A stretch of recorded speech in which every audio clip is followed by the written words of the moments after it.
નમસ્કાર બાળ મિત્રો, હોમ લર્નિંગના માધ્યમથી ઘરે બેસીને જ નવું શીખવા માટે આતુર આપ સૌનું હાર્દિક સ્વાગત કરું છું.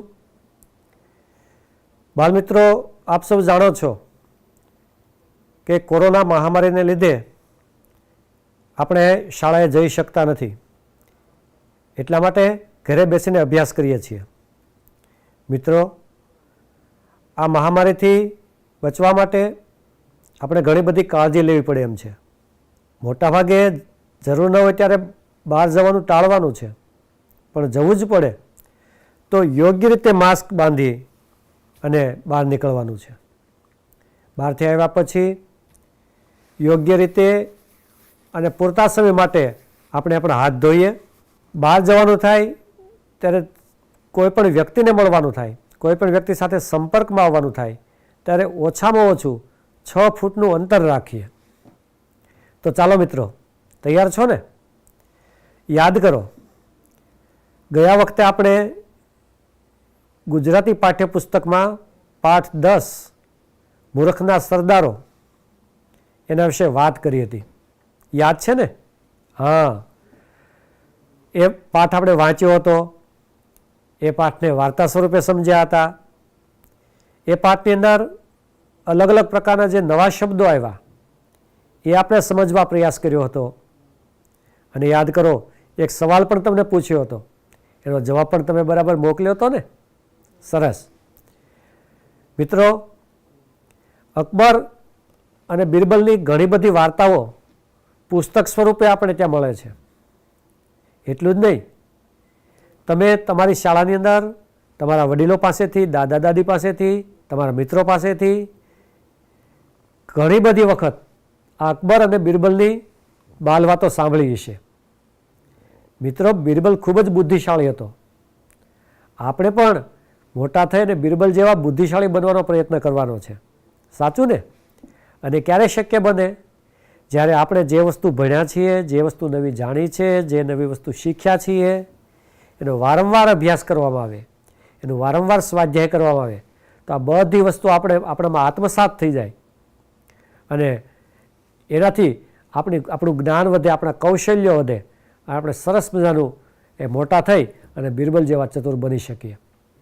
તો મિત્રો, આજે આ પાઠ તમે ઘરે પણ વાંચ્યો હશે, તો એનું કેટલુંક સ્વાધ્યાય કાર્ય આપણે જોવું છે. તો તૈયાર છો ને? ચાલો સ્વાધ્યાય કાર્ય તરફ જઈએ. જો બાળ મિત્રો, અહીંયા તમે સમજી શકો એવી સરળ ભાષામાં કેટલાક પ્રશ્નો આપેલા છે. આપણે કેટલાક પ્રશ્નો જોઈએ. એ પ્રશ્નો જોયા પછી, એ પ્રશ્નો વાંચ્યા પછી તમે પણ તમારી નોંધપોથીની અંદર એ પ્રશ્નોના જવાબ તમારી જાતે મેળવવા પ્રયત્ન કરજો, લખજો. બહુ સરળ પ્રશ્નો છે. એમાંથી કેટલાક પ્રશ્નો આપણે જોઈએ.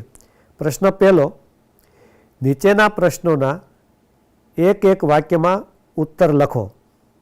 એમાં પહેલો સવાલ છે, બિરબલના મતે મૂર્ખાઓને શી રીતે ઓળખી શકાય? તો ઉત્તર છે, બિરબલના મતે મૂર્ખાઓને તેની બોલચાલ પરથી ઓળખી શકાય. બરાબર ને મિત્રો? સવાલ બીજો, બાદશાહે બિરબલને ક્યું કામ સોંપ્યું? ઉત્તર, બાદશાહે બિરબલને 6 મૂર્ખના સરદારો શોધી લાવવાનું કામ સોંપ્યું. મિત્રો, ત્રીજો સવાલ, મૂર્ખ 2 હાથનું માપ કોને બતાવવા જતો હતો? અને ચોથો સવાલ, બિરબલે અકબર બાદશાહને શાથી મૂર્ખ કહ્યા? આ બંને સવાલના જવાબ તમે પાઠ વાંચ્યો છે, વાર્તા સાંભળી છે, તો એના દ્વારા તમને જે જવાબ મળ્યો છે, તમે જે વિચાર્યું છે, એ જવાબ તમારે લખવાનો છે. એ લખીને સારા અક્ષરે લખી અને પછી જ્યારે તમારા કોઈ મોટા ભાઈ બહેન હોય, મમ્મી પપ્પા હોય, તો એ લોકોને બતાવજો અને જરૂર લાગે તેનો સુધારો પણ કરજો. જરૂર પડે એની સાથે ચર્ચા પણ કરજો. આગળ જઈએ આપણે. પ્રશ્ન 2, નીચેના પ્રશ્નોના ઉત્તર લખો. એમાં પહેલો સવાલ છે, ઘોડેસવાર કઈ રીતે મૂર્ખ હતો? ઘોડેસવાર કઈ રીતે મૂર્ખ હતો? તો એનો જવાબ આપણે આપેલો નથી, પણ એ તમારે જવાબ એ શોધવાનો છે અને લખવાનો છે. બીજો સવાલ, કાદવમાં પડેલા માણસની શી મૂર્ખાઈ હતી? કાદવમાં પડેલા માણસની શી મૂર્ખાઈ હતી? તો એનો ઉત્તર છે, કાદવમાં પડેલો માણસ કબાટનું માપ આપવા સુથારને ત્યાં જતો હતો. એણે જૂના કબાટને હાથ વડે માપ્યું હતું અને એ માપ ભૂલી ન જવાય એ માટે હાથ પહોળા કરી રાખ્યા હતા. પરિણામે એ કાદવમાંથી બહાર નીકળી શકતો નહોતો. આમ એણે મૂર્ખાઈ કરી હતી. તો આ એનો જવાબ થયો. ત્રીજો સવાલ, સોનાની વીંટીવાળો અને હીરાની વીંટીવાળો, આ બંને માણસમાંથી તમને કયો માણસ વધારે મૂર્ખ લાગે છે? શા માટે? જો મિત્રો, આનો જવાબ વ્યક્તિ અલગ અલગ હોઈ શકે. માની લો કે હું સોનાની વીંટીવાળાને મૂર્ખ ગણતો હોઉં, વધારે મૂર્ખ ગણતો હોઉં, તો તમે એવો જવાબ દો કે અમને તો હીરાની વીંટીવાળો માણસ વધુ મૂર્ખ લાગે છે. તો બંને જવાબ સાચા છે, કારણ કે તમે જે વિચારો છો એ તમે તમારી રીતે સાચા છો. એટલે તમે બંને સોનાની વીંટીવાળો અને હીરાની વીંટીવાળો એ બંનેએ શી મૂર્ખાઈ કરી હતી એ બરાબર વિચારો. ન યાદ આવે તો ફરીવાર પાઠ વાંચો અને તમને જે વધુ મૂર્ખ લાગતો હોય એનું નામ અહીંયા લખો કે કોણ વધુ મૂર્ખ હતો. પણ એટલેથી અટકવાનું નથી. તમે જેને વધારે મૂર્ખ ગણ્યો એ માણસ વધારે મૂર્ખ શા માટે હતો? તમે એમ શા માટે કહો છો કે આ જ વ્યક્તિ વધારે મૂર્ખ હતી? તો એ તમારે લખવાનું છે, શા માટે, કોણ વધુ મૂર્ખ હતું અને શા માટે. એ બરાબર વિચારીને લખો. તમે જે જવાબ લખશો તે સાચો જ જવાબ હશે. ચોથો સવાલ, બિરબલે કુલ કેટલા મૂર્ખના સરદાર શોધ્યા? એમાં પણ તમારે યાદ રાખવાનું છે. તમે પાઠ બરાબર વાંચ્યો હોય તો તમને ખ્યાલ હશે. વાર્તા જ્યારે મેં કરી ત્યારે તમે બરાબર સાંભળ્યું હોય તો ખ્યાલ હશે કે બિરબલે કુલ 6 મૂર્ખના સરદારો શોધ્યા. કોણ કોણ? આપણે જોઈએ તો ઘોડેસવાર, કાદવમાં પડેલો માણસ, સોનાની વીંટીવાળો, હીરાની વીંટીવાળો, એક તો બિરબલ પોતે અને અકબર બાદશાહ. તો આ રીતે કુલ 6 મૂર્ખના સરદારોની શોધ બિરબલે કરી. આગળ પ્રશ્ન ત્રીજો છે, નીચે આપેલા વાક્યો કોણ બોલે છે તે લખો તેમજ વાક્યોનું અનુલેખન કરો. પહેલું, જેવો હુકુમ નામદાર. તો આ વાક્ય બિરબલ બોલ્યો છે એટલે આપણે બિરબલનું નામ લખ્યું. અને નીચે ઉપર જેવું વાક્ય છે એવું જ વાક્ય નીચે આપણે લખ્યું, જેવો હુકુમ નામદાર. તો આ અનુલેખન કર્યું આપણે. તો એ જ રીતે બાકીના વાક્યો પણ છે. બીજું વાક્ય, પણ ઘોડા પર મૂકતા શું થતું હતું? આ વાક્ય કોણ બોલ્યું એ સામે લખવાનું છે બોક્સની અંદર, અને આ જ વાક્ય જેવું છે એવું જ નીચે લખવાનું છે. ત્રીજું વાક્ય, ભાઈ મને બેઠો કરો, ભગવાન તમારું ભલું કરશે. આ વાક્ય કોણ બોલ્યું છે એનું નામ લખવાનું છે બોક્સમાં, અને નીચે અનુલેખન કરવામાં આપણે એ જ વાક્ય જેવું દેખાય છે એવું તમામ પ્રકારના વિરામચિહ્નો સાથે નીચે લખવાનું છે. ચોથું વાક્ય, કેટલું ગુમાન, બાદશાહનું અપમાન, બિરબલને સજા થવી જોઈએ. તો આ વાક્ય કોણ બોલ્યું એ સામે બોક્સમાં લખવાનું છે મિત્રો, અને નીચે એનું અનુલેખન કરવાનું છે. બરાબર સમજી ગયા ને? તો આપણે આગળ જોઈએ. પ્રશ્ન 4, નીચેના શબ્દોના સમાનાર્થી શબ્દો લખો. તમને ખ્યાલ જ હશે કે સમાનાર્થી એટલે એના જેવા જ અર્થવાળો શબ્દ, સમાન અર્થવાળો. વાંક, વાંકના જેવા જ અર્થવાળો શબ્દ એ ભૂલ. આપણે કહીએ છીએ ને કે એમાં કાંઈ મારો વાંક નથી, કાંઈ મારી ભૂલ નથી, બંને રીતે સાચું પડે. તો એકની જગ્યાએ બીજો શબ્દ મૂકીએ અને અર્થ ન બદલાય એવા જે શબ્દ હોય એ સમાનાર્થી શબ્દ કહેવાય. એ જ રીતે આઘે, આઘે એટલે દૂર. ત્યાર પછી ઝાલવું, ટકોર, આશ્ચર્ય અને ગોતવું, આ 4 શબ્દોના સમાનાર્થી શબ્દ તમારે શોધવાના છે. કરશો ને મિત્રો? તો આપણે આગળ જઈએ. પ્રશ્ન 5મો, નીચેના શબ્દોના વિરુદ્ધાર્થી શબ્દો લખો. જો પ્રશ્ન 4માં સમાનાર્થી શબ્દો હતા, હવે આપણે વિરુદ્ધાર્થી શબ્દ તરફ જઈએ છીએ. આ બે અલગ અલગ બાબતો છે. સમાનાર્થી એટલે એના જેવા જ અર્થવાળા શબ્દો, અને વિરુદ્ધાર્થી એટલે જે શબ્દ આપ્યો હોય એની કરતાં ઉલટા આખો જુદા જ પ્રકારનો અર્થ થતો હોય એવો શબ્દ.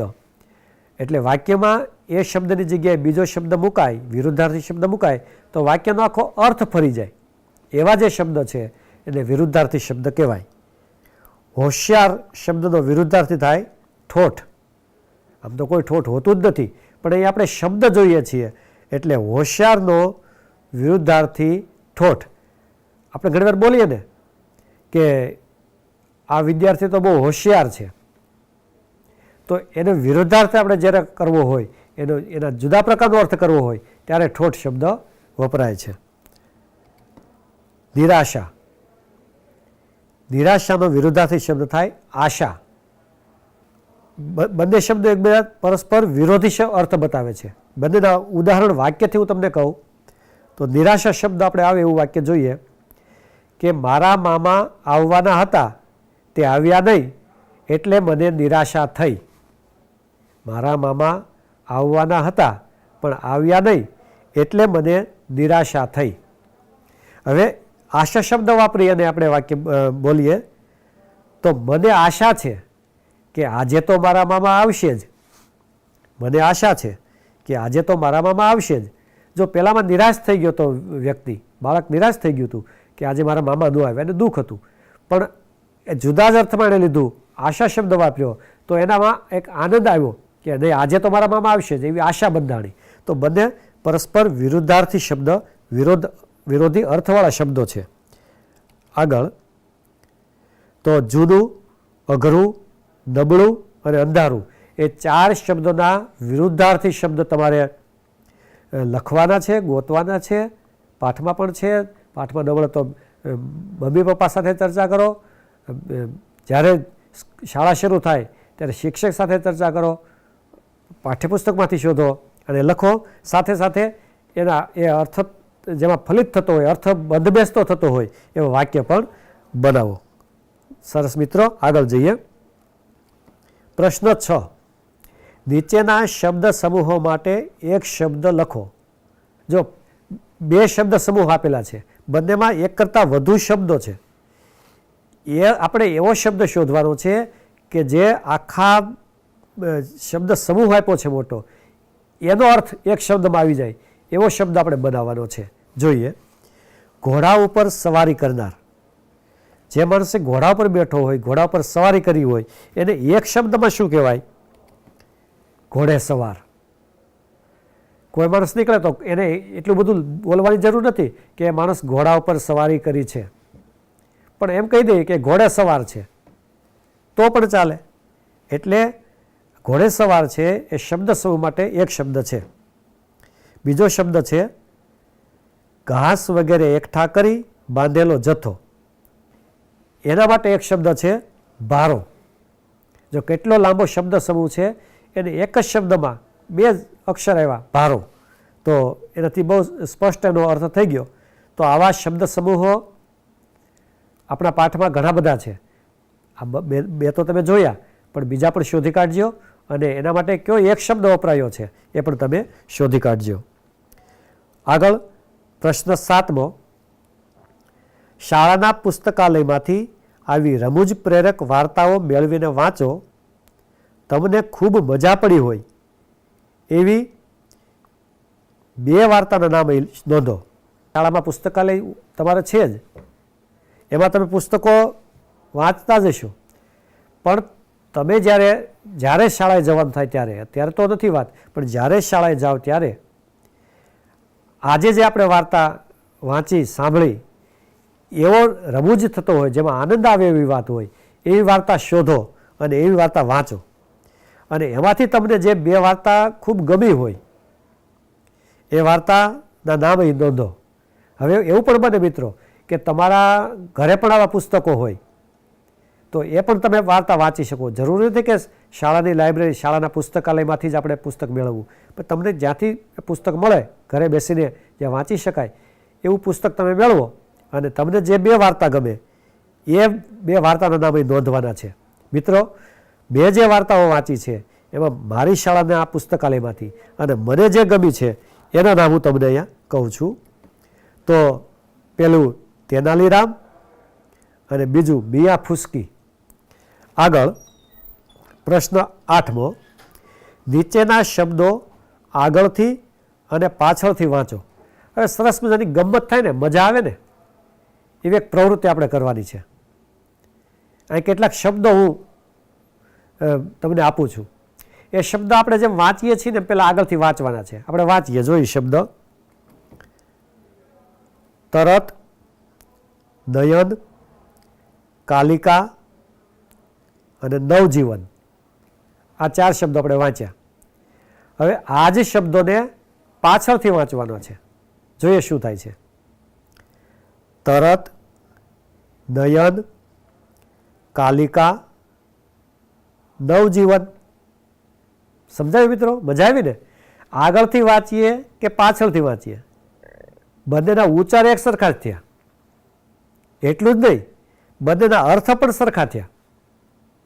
આ તો મજા આવી વાત છે ને કે આગળથી પાછળથી ગમે ત્યાંથી વાંચીએ, ઉચ્ચાર એક સરખા અને અર્થ પણ એક સરખા. આવા તો ઘણા બધા શબ્દો રોજબરોજના જીવનમાં આપણે વાપરીએ છીએ. તો એવા શબ્દની આપણે યાદી કરવાની છે.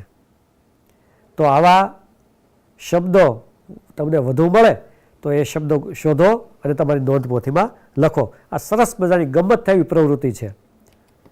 પ્રશ્ન 9, મૂર્ખાઓને પણ તેમના બોલવા ચાલવા પરથી ઓળખી શકાય. આ વાક્યમાં લીટી દોરેલા શબ્દો ફરીથી વાંચો. આ વાક્ય આપણે વાંચ્યું, એમાં એક શબ્દ એવો છે જેની નીચે લીટી દોરી છે. કયો શબ્દ છે? તો બોલવા ચાલવા. એ ફરી વાર વાંચવાનો છે. આવા બીજા શબ્દો લખો. એના માટે ઉદાહરણ પણ આપ્યું છે કે બોલવા ચાલવા. આવા બીજા શબ્દો આપણે બનાવવાના છે.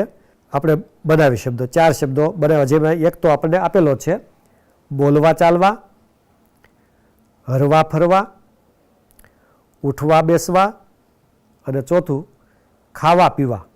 આ 4 શબ્દો આપણે બનાવ્યા. જેવો બોલવા ચાલવા શબ્દ છે એની જેવા જ બીજા 3 શબ્દો આપણે બનાવ્યા.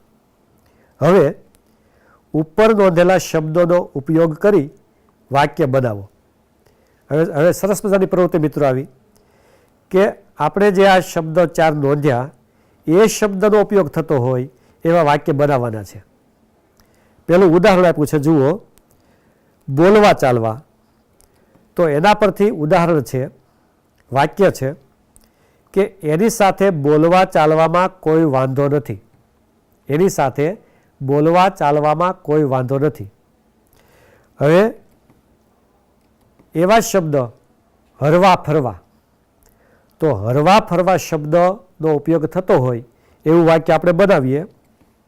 તો વાક્ય છે, ઠંડી ઋતુમાં બહાર હરવા ફરવામાં ધ્યાન રાખવું જોઈએ. જો આમાં હરવા ફરવા શબ્દ આવ્યો અને વાક્યનો અર્થ પણ થયો, બંને વસ્તુ જોવાની. એ શબ્દ તો આવી જ જવો જોઈએ પણ વાક્ય અર્થસભર એટલે કે અર્થવાળું બનવું જોઈએ. તો એ વાક્ય આપણે જોયું. ત્રીજો શબ્દ છે ઉઠવા બેસવા. ચોથો શબ્દ છે ખાવા પીવા. એ વાક્ય પણ હું તમને અહીં આપતો નથી. એ બંને શબ્દોના આધારે તમારે ઉપર જે આપણે 2 વાક્યો બનાવ્યા એવા વાક્ય બનાવવાના છે. પણ યાદ રાખજો મિત્રો, એ વાક્ય બનાવો ત્યારે એ વાક્યનો કશોક અર્થ થવો જોઈએ. એ શરત છે આપણી. થશે ને? સરસ. પ્રશ્ન 10, નીચેના શબ્દોને શબ્દકોશના ક્રમમાં લખો. તમારી પાસે ઘરે અથવા શાળામાં અથવા પુસ્તકાલયમાં તમે શબ્દકોશ જોયો હશે. શબ્દકોશમાં શબ્દનો એક ચોક્કસ ક્રમ હોય, એ પણ તમે શીખ્યા હશો. તો તો એ શબ્દોને શબ્દકોશના ક્રમમાં કઈ રીતે ગોઠવાય એની એક અહીં પ્રવૃત્તિ આપણે કરવાની છે. તો જુઓ તમે મિત્રો કે 5 શબ્દો આપેલા છે: સંપર્ક, પ્રયત્ન, ઈજા, ટોળું અને ટૂંકું. આ શબ્દોને શબ્દકોશના ક્રમમાં ગોઠવવાના છે. તો કઈ રીતે બનશે? તો સૌ પ્રથમ સ્વરવાળો શબ્દ એટલે કે ઈજા, ઈજા સૌ પ્રથમ આવશે. ત્યારબાદ ટૂંકું શબ્દ આવશે. તમે મૂળાક્ષરો આપણે બોલીએ ક, ખ, ગ, ઘ, તો એ ક્રમ તમે જોયો હશે. તો એ ક્રમ પ્રમાણે આપણે ચાલીએ છીએ. તો ટૂંકું શબ્દ, પછી ટોળું શબ્દ આવશે, ચોથા નંબરે પ્રયત્ન શબ્દ આવશે અને છેલ્લે સંપર્ક શબ્દ આવશે. તો મિત્રો આ આપણે સ્વાધ્યાય કાર્ય જોયું. જ્યાં જ્યાં જે વસ્તુની વાત આપણે કરી નથી સ્વાધ્યાયમાં આપી છે, પણ અહીંયા આપણી આ લેવલે આપણે વાત નથી કરી, એ બધી વાતો તમારે તમારી જાતે કરવાની છે. તમારી નોંધપોથીમાં બને તેટલું સારું ને સાચું થાય એવા સારા અક્ષરે એ લખશો અને બધું સરસ મજાનું તૈયાર કરજો. તમે પાઠ વાંચ્યા પછી અને વાર્તા સાંભળ્યા પછી આ કરી શકશો, કંઈ અઘરું નથી. બરાબર ને? આપણે વાત થઈ હતી કે તમારા પુસ્તકાલયની અંદર ઘણા બધા એવા પુસ્તકો હશે જેમાં કંઈક રમૂજી પ્રસંગ હોય, જેમાં કાંઈ બુદ્ધિ ચાતુર્યની વાત હોય, જેમાંથી કંઈક પ્રેરણા મળે એવી વાતો હોય. તો આ પુસ્તકો વાંચવાનું આપણા સ્વાધ્યાય કાર્યમાં પણ કહેવામાં આવ્યું હતું, પ્રવૃત્તિમાં પણ કહેવામાં આવ્યું છે. તો તમે જ્યારે શાળાએ જવાના થાય, તમારે હાલ તો આપણે શાળાએ જતા નથી, પરંતુ જ્યારે તમે શાળાએ જાઓ ત્યારે તમારા પુસ્તકાલયમાં પુસ્તકો હશે, જોજો. મારી શાળાની અંદર કેટલાક પુસ્તકો છે જે મેં વાંચ્યા છે. એ પુસ્તકો હું તમને એ બતાવું છું. જુઓ મિત્રો, તમારા સ્ક્રીન ઉપર જે દેખાય છે એ બુદ્ધિશાળી બિરબલ. મિત્રો આ આપણે જે વાત કરી મૂર્ખના સરદારો, એમાં પણ અકબર બાદશાહ અને બિરબલની વાત હતી ને, એ તો એક વાર્તા હતી, એક વાત હતી, એક પ્રસંગ હતો. આવા તો બિરબલ અને અકબર બાદશાહના ઘણા બધા પ્રસંગો છે. તો બીજા કેટલાક પ્રસંગો આ પુસ્તકની અંદર છે. આ બધા પ્રસંગો બહુ રોચક છે, મજા આવે એવા છે. તમે જ્યારે અનુકૂળતા મળે અને આવું પુસ્તક મળે ત્યારે ચોક્કસ વાંચજો. બીજું પુસ્તક હું તમને બતાવું છું, બિરબલની ચિત્રમય બાલ વાતો. તમને દેખાય છે પુસ્તક તમારા સ્ક્રીન ઉપર.